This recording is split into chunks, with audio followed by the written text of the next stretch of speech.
Hello, friends. Welcome to the Career Guru Podcast. I am your host, Steve Yanofsky. What a glorious day it is to start your path on a new career. Doors are opening here at the Boston Career Institute even as we speak. And I'm here holding the key for you. So tune in, stay sharp, and enjoy yourself. This is going to be great. Hashtag Let's Career Up. Greetings, my friends, conversationalists, career gurus, aspiring career gurus, professionals, paraprofessionals, people who want to be professionals, everybody within the sound of my voice. It is I, Steve Yanofsky, your career guru, coming to you once again. Thank the good Lord for another day with us here above ground. It is always a plus. And I'm coming to you semi-live across the magical waves of the internet, which gives us all sorts of magnificent opportunities to reach you people and let me do my thing right here with you, almost free of charge. It is incredible. So I get to share with you my musings and my experience once again. In any case, we talked about the fear of speaking. We talked a little bit about dealing with your fear of speaking. And I was thinking, geez, where do we go from there? And there's plenty of places to go. And one of the first places that my mind wandered was on, hey, how to think on your feet. You know, when the time comes and you get hit with a particular question, go figure. First, you were just scared of speaking in public, and then next thing you know, they ask you questions. Ta-da! Geez, what do I do from here? You got some of the most stressful moments of your life with just doing regular speaking. How about when this happens? Someone shows up with a difficult question in the meeting, or maybe it's a confrontation. Maybe it's a challenge from someone in leadership. Or if you're a teacher, it's a student asking you something you weren't expecting. Could also be somebody putting you on the spot in front of others just because they can. And in those moments, on top of all your other issues, your brain just freezes. Not because you're incapable, but because pressure interrupts clarity. And boy, do I know how that feels. So today, I'll try to talk about how to think clearly under pressure and how to respond with control, even when you don't immediately have the perfect answer. And I'd like to stress the last thing that I just said. You don't always have to have a perfect answer. And I always go back, and I know I mentioned it just a few podcasts ago, my example of people freezing when they have to do CPR or administer first aid. And most people freeze because they think they're going to screw this up. No, you're not going to do that.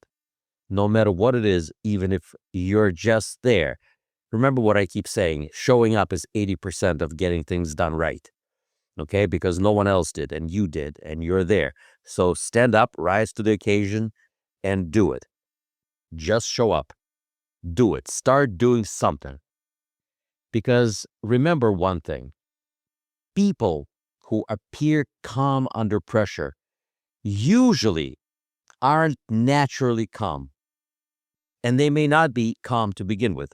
They just learned the process. And I want to point out something interesting. Most people don't understand what process is. Process is a 4-letter word. It means work. Work is step by step. It's a sequence. Always follow the sequence. Your fear response is a sequence. It's a process. And your response to that sequence of events also has to be a process. If you learn the process, you will be fine.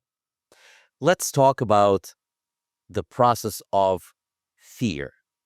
what are the steps to the fear response? Number one, people panic. People panic. Number two, when they're put on a spot and they have to say something, people rush to fill the silence. They have to say something. And the third step to all of this, to freezing under pressure, is that they start speaking before thinking. And this combination is a recipe for disaster. That's the perfect storm. And that is the sequence of this type of failure. And I talked a little bit about this. See, the problem is when people begin to start speaking before thinking, they usually start speaking fast. The problem here is that fast speaking equals failure. Or a person's perception of that is that a person is trying to hide something. In reality, controlled, deliberate, and authoritative speech is what counts more. You don't have to answer instantly when you're put on the spot. Your goal is to answer intentionally and authoritatively. So, now that we know the recipe for disaster, meaning panic, rushing to fill the silence, and then talking fast before thinking, these are our three pillars of disaster when speaking and when you need to answer something. And now let's discuss the actual process of a successful response. First thing that people need to learn to do is to be able to pause, meaning stop and think. It's the most powerful thing you can do. It's to pause. It buys you time. It allows your brain to properly engage with your faculties. It allows your heart to start beating regularly again. Once the panic has settled in or settled out or dissipated, you're ready to go. And that pause will help you do that. See,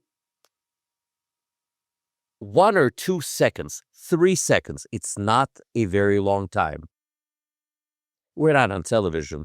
We're not on radio where 3 seconds is eternity. No, I'm talking about when you're speaking with people in person, live, or on Zoom, whatever the case may be.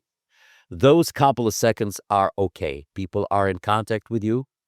You can make an intelligent facial expression, take up a specific posture, and next thing you know, your brain is thinking at the same time.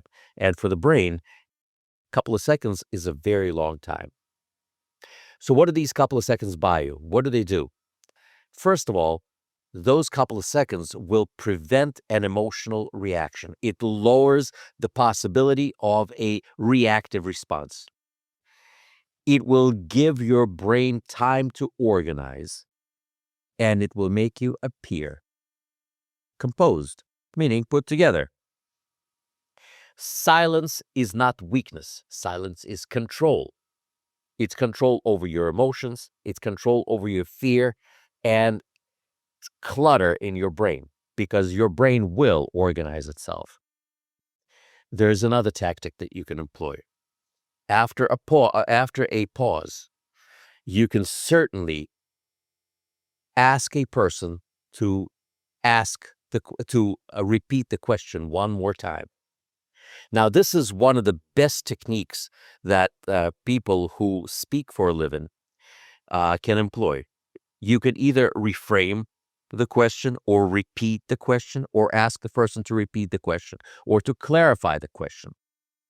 You can repeat the question back in your own words. You can ask them to restate the question, whatever that can be. Next thing you know, you got an additional 20 or 30 seconds. So, for example, say something like, so what you're asking me is, Or if I understand you correctly, the concern is all of this buys you time and pause. And just remember this, that the question becomes easier once it has been reframed and restated. That's the most important time. You have just bought yourself a lot of extra time. If in the beginning your initial pause only bought you a couple of seconds, this almost purchased you an eternity and possibly shifting the conversation into a totally different direction. But about that another time. But nonetheless, you can bring yourself to a comfort zone where you can respond now clearly and calmly. Once this is restated, we can move to the next step,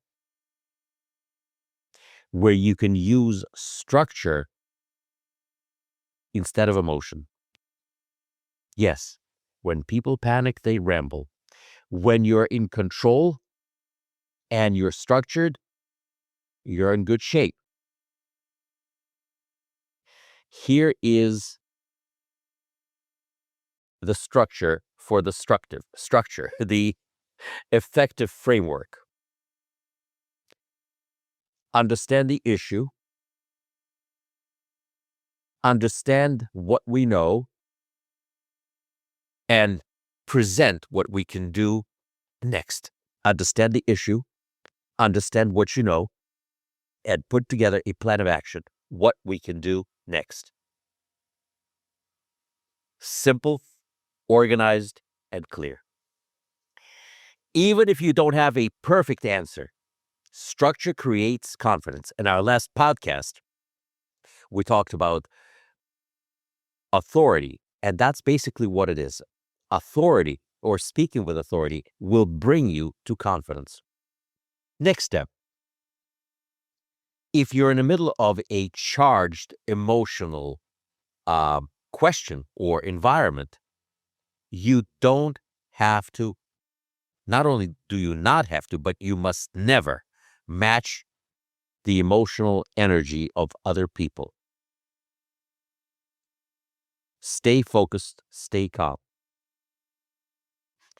If someone is emotional, aggressive, or confrontational, do not rise to their level. Just don't. Lower your intensity instead. Drop it down.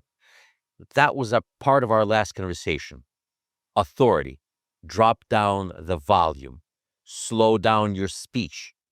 Automatic authority. Control. Because people naturally trust the calmer person in the interaction. A person screaming is a person out of control.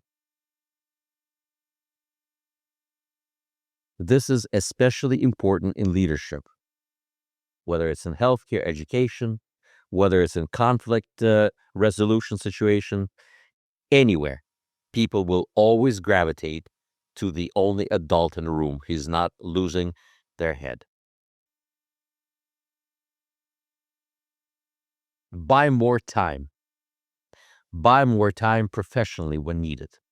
You don't have to provide an answer immediately. You can always say what most professionals say. When have you heard this before? How about this one? Let me verify that and get back to you. Or, another good one, I want to make sure I give you accurate information. Or, how about this one? That deserves a more complete answer that I can give right now. That's not weakness. That's intelligence. That's authority. Making something up, talking fast while you're at it, now that's weakness. Where does it happen? Where do all these things happen?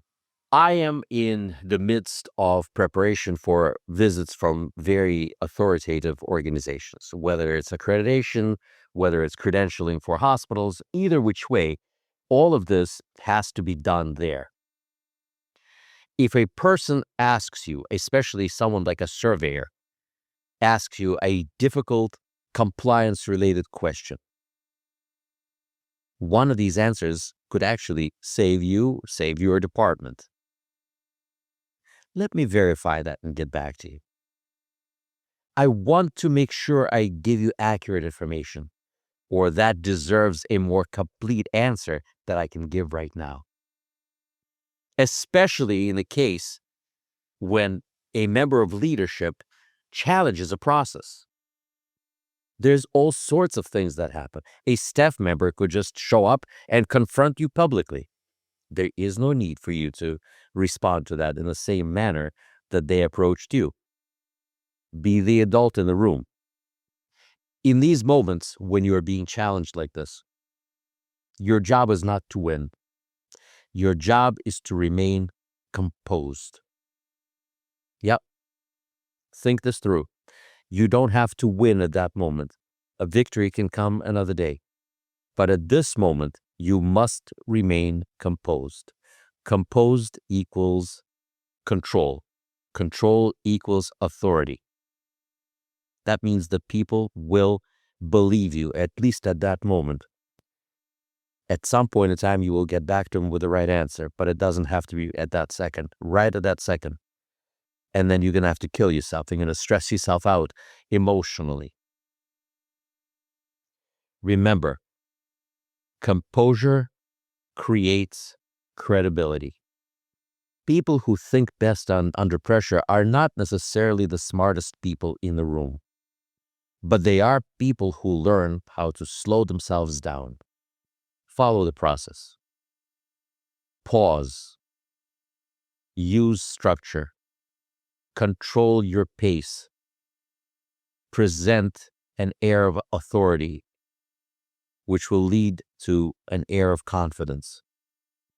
Remember, you do not need the perfect answer immediately. You just need a controlled response. The more you practice that process, the calmer and more confident you become under pressure. You will succeed. You will be treated fairly. Better than that, people will know who to go to in these situations, and you will no longer be afraid. You will be authoritative. You will be confident. You will succeed, and you will be promoted. We'll talk more about this in another podcast. In the meantime, it's out there in front of you. Think it through. Think it through.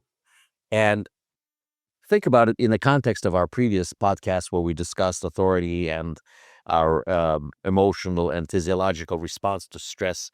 All these things together form this ability to function properly under stressful conditions. All right. Well, this is it for today, my friends. Career Guru signing off, wishing you all the best, health, wealth, and time to enjoy it. God bless you all. Well, friends and aspiring career gurus, this was fun. Thank you for tuning in. I feel enlightened, I feel empowered, and I'm feeling grateful that we spend time with you. For more information about Boston Career Institute, please visit our website, bostoncareer.org. Boston Career Institute has 3 campuses located in Brookline, Massachusetts, Malden, Massachusetts, and Lowell, Massachusetts. Call our toll-free number 888-383-6058. For questions, comments, and/or information about our podcast, email me at thecareerguru@bostoncareer.org. The Career Guru podcast is available on Apple Podcasts, Spotify, our website, bostoncareer.org, or wherever you stream your podcast. Subscribe, stream, rate, and review our shows. Your rating and reviews help our show reach new audiences. Produced by PodPro Entertainment, The Career Guru lives within a network of podcasts located at podproentertainment.com. #TheNewRadio. Looking forward to seeing you soon. All the best to you. My name is Steve Yanofsky. I am the Career Guru. May God bless you. #Let's Career Up.